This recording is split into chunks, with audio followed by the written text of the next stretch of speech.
O vídeo que você clicou já vai começar, mas antes, deixe seu like, compartilhe e se inscreva no canal. TV Flórida, a sua TV brasileira nos Estados Unidos. O presidente Luiz Inácio Lula da Silva fez um dos pronunciamentos oficiais mais vergonhosos da história do Brasil. A ocasião era a comemoração da data de 7 de setembro, o dia da independência do nosso país, e esse pronunciamento foi ao ar na noite de sábado, dia 6. Bom, por falar nas comemorações de 7 de setembro, antes de falar sobre o pronunciamento de Lula, eu preciso fazer uma comparação que, apesar de muito simples, mostrará o nível em que a militância política chegou no Brasil.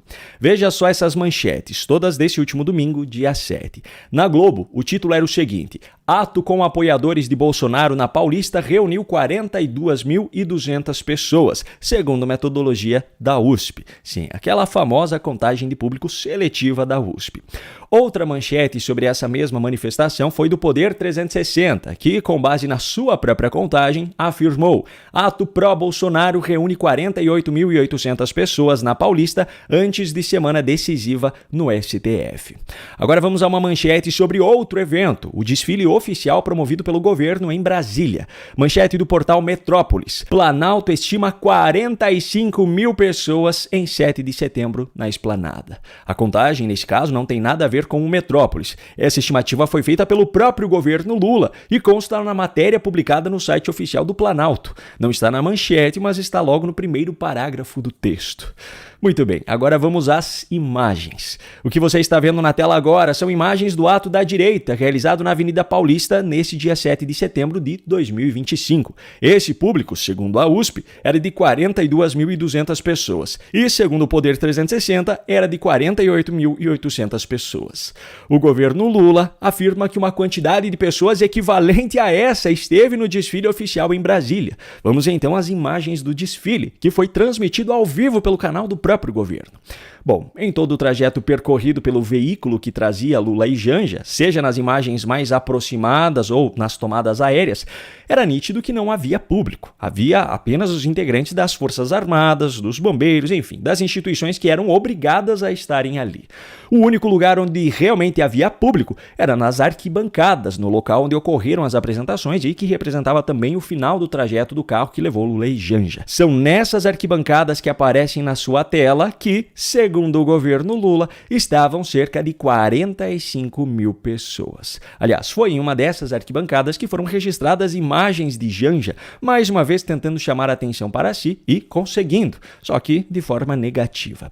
Enfim, o fato é que o governo Lula afirma que esse desfile tinha uma quantidade equivalente de pessoas à manifestação na Paulista.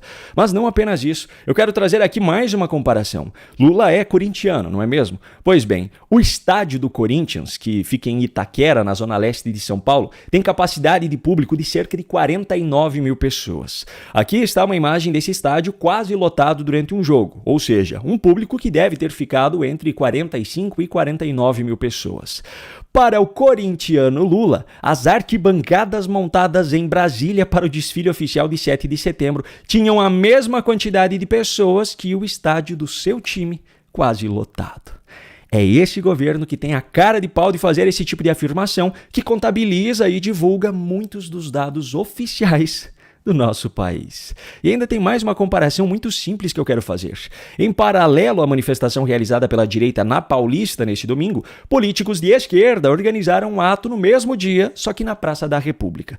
Segundo uma matéria da Globo, com base em dados da USP, esse ato tinha 8,8 mil pessoas. Para ser justo, eu vou fazer uma comparação aqui entre imagens publicadas pela própria Globo dos dois atos distintos, para que você, espectador, faça seu próprio julgamento. Agora, vamos supor que essa contagem da USP estivesse absolutamente correta, que tivesse sido feita da forma mais honesta e isenta possível. Vem cá. Como é possível que o movimento que representa quem governa esse país, quem teve a maioria dos votos e hoje defende a suposta democracia e a suposta soberania, realize uma manifestação no mesmo dia e na mesma cidade que os seus adversários também organizaram, aqueles que perderam as eleições, e essa manifestação de quem venceu tem um público 4,8 vezes menor do que daqueles que perderam? Ninguém acha isso estranho. Bom, por falar em governo, além do desfile oficial em Brasília, também é de praxe a realização de um pronunciamento oficial do presidente da República nessa data comemorativa. A fala em questão foi ao ar na noite do último sábado, véspera do dia 7. O primeiro ponto curioso do discurso de Lula foi a cansativa insistência na narrativa de defesa da soberania nacional. Desde que o governo dos Estados Unidos começou a cogitar a possibilidade de aplicar sanções ao nosso país ou a autoridades brasileiras específicas, o que acabou se concretizando posteriormente, o governo petista adotou essa narrativa de soberania que, por sinal, é completamente contraditória com a própria ideologia defendida por eles ao longo de décadas.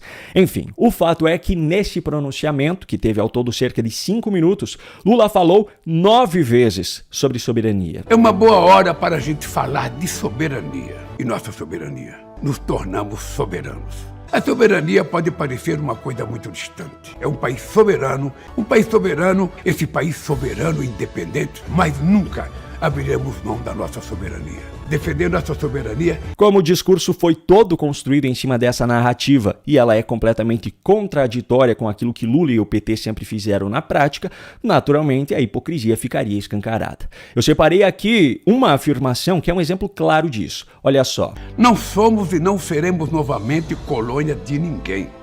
Somos capazes de governar e de cuidar da nossa terra e da nossa gente, sem interferência de nenhum governo estrangeiro. No discurso, Lula prega um governo sem interferência estrangeira, mas na prática a história é bem diferente. Um exemplo recente disso é em relação à regulação das plataformas digitais. Quando esteve na China, em maio desse ano, ao tentar proteger Janja de um escândalo que havia vazado à imprensa, Lula acabou entregando o que pediu ao chinês Xi Jinping, líder de um dos regimes mais autoritários do mundo, para que mandasse um representante do seu partido para ajudar o governo Lula nessa questão de regulamentação. Eu fiz uma pergunta para ele, eu não fiz uma pergunta, eu perguntei ao companheiro Xi Jinping se era possível ele enviar para o Brasil uma pessoa da confiança dele para a gente discutir a questão digital e, sobretudo, o TikTok. No início do mês seguinte, em um evento em Brasília, ele confirmou a vinda desse representante da ditadura chinesa ao Brasil. Por isso é que nós temos que fazer uma regulamentação ou pelo Congresso Nacional Brasileiro, ou pelo Congresso, ou pela Suprema Corte. E eu recebi, o Mauro Vieira recebeu uma carta do Xi Jinping, que ele ficou de mandar a pessoa para conversar. Quando a pessoa vier conversar, é o Sidônio que vai receber essa pessoa para conversar. E nós queremos apressar a regulamentação. Pois é, a soberania nacional de Lula e do PT é muito seletiva. Só vale para questões em que a interferência estrangeira seja prejudicial aos seus planos. Quando se trata de pautas defendidas pelo partido, eles fazem questão de procurar as maiores referências do mundo, como nesse caso, o regime ditatorial da China. E foi justamente ao defender essa regulação das redes que Lula apareceu com outra narrativa absolutamente mentirosa nesse pronunciamento. Zelamos pelo cumprimento da nossa Constituição, que estabelece a independência entre os 3 poderes. Isso significa que o presidente do Brasil não pode interferir nas decisões da justiça brasileira, ao contrário do que quer impor ao nosso país. Mais uma vez, a prática é muito diferente da teoria. Para entender esse caso, basta pegarmos o julgamento que está em andamento na primeira turma do Supremo Tribunal Federal. O principal rival político de Lula, atualmente, está sendo julgado por uma suposta tentativa de golpe.